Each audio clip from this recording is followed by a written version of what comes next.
Gentleman from New York, Mr. Goldman. Thank you, Mr. Chairman. I'm going to move quickly through a couple different questions. We established earlier credibility matters, certainly for witnesses who appear before us. Mr. Boyle, do you know who Kash Patel is? I do.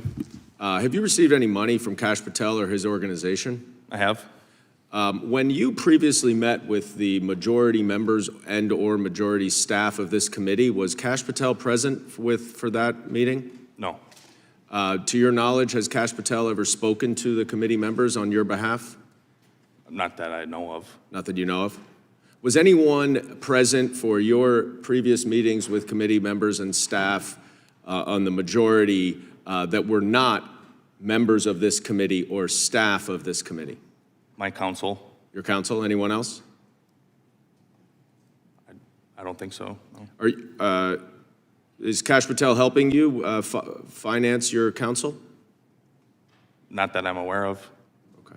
Mr. Friend, what about you? Do you know Kash Patel as well?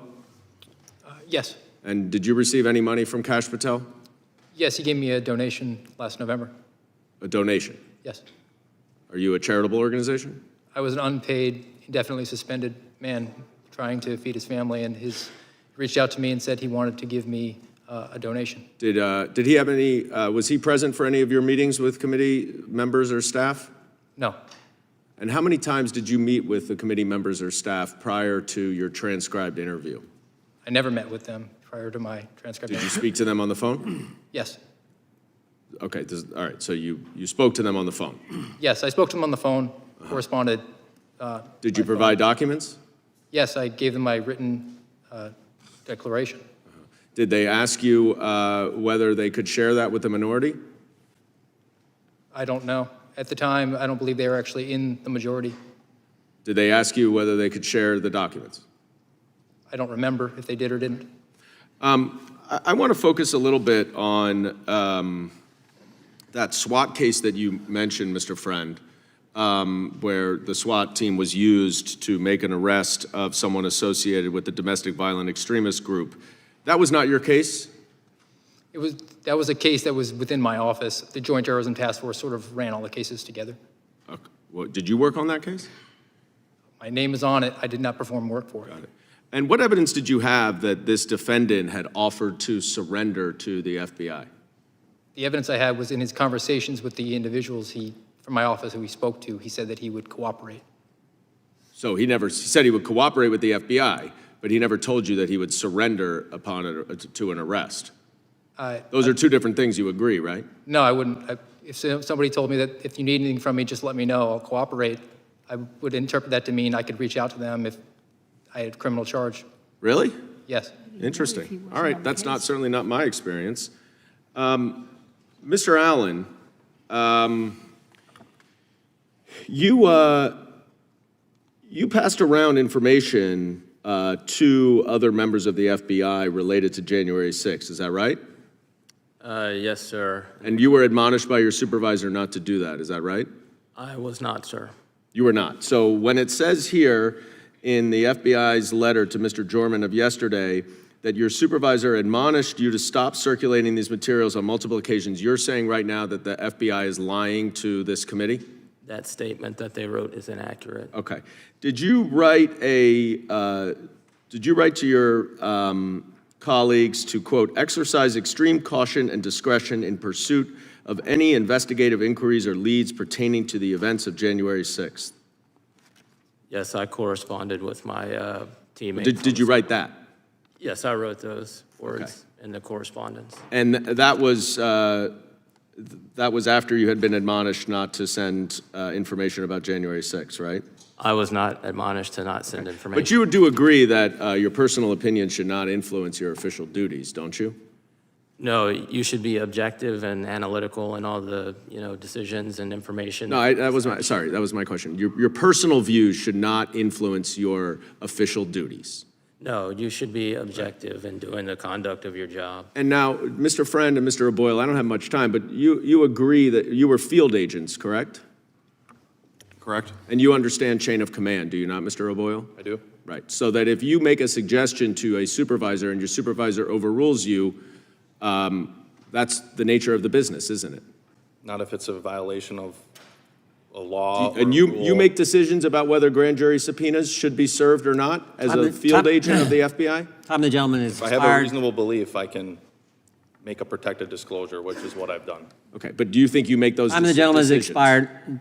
Gentleman yields back. Chair recognizes himself. Mr. O'Boyle, why do you think they came down on you so darn hard? Deep down, what do you think their motivation is? I think they want to, the agency as a whole wants to get rid of people who simply just don't toe the line that they want. They don't want critical thinkers. They don't want people who raise valid questions to their chain of command. They want to send a message, don't they? Absolutely. They want to make you an example, don't they? Yes. And they don't care. They want to send that message so hard, so strong, they don't care that you served 6 years in the Army, member of the 101st Airborne, took enemy fire, was selected for a special new unit they were putting in Quantico. They wanted to send such a message that they said, if we can get this guy, we can get this guy to be quiet, we can get everybody to be quiet. That's what they were doing, wasn't it? Yes, sir, especially since I just had a baby who was 2 weeks old, and we had just sold our house. Just to put the emphasis on it, they said, we're going to do it the day he arrives.